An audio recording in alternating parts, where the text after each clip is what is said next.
perkenalkan nama saya Hilda Rani dengan NIM 2201754, Prodi Sastra Indonesia, Fakultas Bahasa dan Seni Universitas Negeri Padang.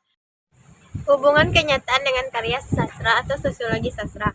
Teori mimesis dan kreasi, Plato dan Aristoteles.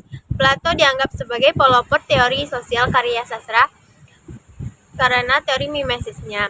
Dikutip Damono tahun 1979 halaman 16, kata mimesis berasal dari bahasa Yunani yang berarti tiruan. Menurut pandangan Plato, segala yang ada di dunia ini sebenarnya hanya merupakan tiruan dari kenyataan tertinggi yang berada di dunia.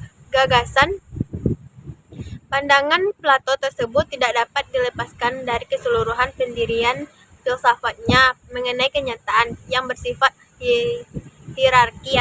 Dikutip tahun 1988 halaman 220. Berbeda dengan Plato, Aristoteles, via Luxemburg dan kawan-kawan tahun 1984 memandang mimesis yang dilakukan oleh seniman tidak berarti semata-mata menciplak kenyataan, melainkan sebuah proses kreatif. Dalam sosiologi sastra, teori Plato dan Aristoteles dianggap mendasari kajian sosiologi karya sastra yang membahas kenyataan yang terdapat dalam karya sastra dalam hubungan kenyataan yang terjadi dalam masyarakat. Hubungan antara sastra dengan lingkungan sosial, iklim, geografi, dan lembaga sosial. Faktor lingkungan sosial dan geografi yang berhubungan dengan karya sastra menurut Halder adalah iklim, lanskap, ras, adat istiadat, dan kondisi politik. Hubungan antara sastra dengan iklim, geografi, dan lingkungan sosial dikemukakan oleh Madame de Staël tahun 1766 sampai 1817. Hubungan antara karya sastra dengan iklim, geografi, dan lingkungan sosial, bahkan sifat-sifat suatu bangsa seperti dikemukakan oleh Staël menunjukkan bahwa keberadaan, ciri-ciri, dan perkembangan sastra tidak dapat dilepaskan dari subjek pencipta dan masyarakat pembaca yang membacanya dibentuk oleh kondisi alam dan lingkungan sosial budayanya.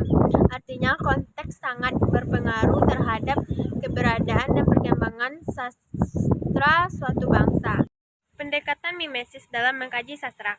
Mimetik berasal dari bahasa mimesis dari bahasa Yunani yang berarti tiruan.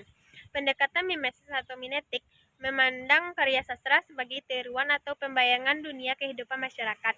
Pendekatan mimetik merupakan pendekatan yang dalam mengenai, mengkaji, atau meneliti karya sastra dengan memahami hubungan karya sastra dengan realitas atau kenyataan. Kajian teori sosiologi merupakan teori sastra yang menganalisis suatu karya sastra didasarkan dalam hubungan kemasyarakatan. Sedangkan sosiologi sastra adalah penelitian suatu karya sastra terhadap hubungannya dengan masyarakat terhadap suatu karya sastra. Sosiologi adalah ilmu tentang hubungan kelompok dalam kehidupan manusia. Fungsi sosiologi sastra: 1. Memperbarui dan membentuk kembali tradisi masyarakat saat ini. 2. Sebagai media hiburan. Kajian sosiologi dalam mengkaji karya sastra. Sosiologi sastra mengkaji sastra dengan cermin masyarakat, yaitu 1. Mengkaji sastra sebagai cermin masyarakat, bisa realita atau kenyataan. 2. Mengkaji sastra sebagai dokumen sosial budaya. 3. Isi karya sastra, tujuan serta hal-hal yang tersirat dalam karya sastra berhubungan dengan masalah sosial.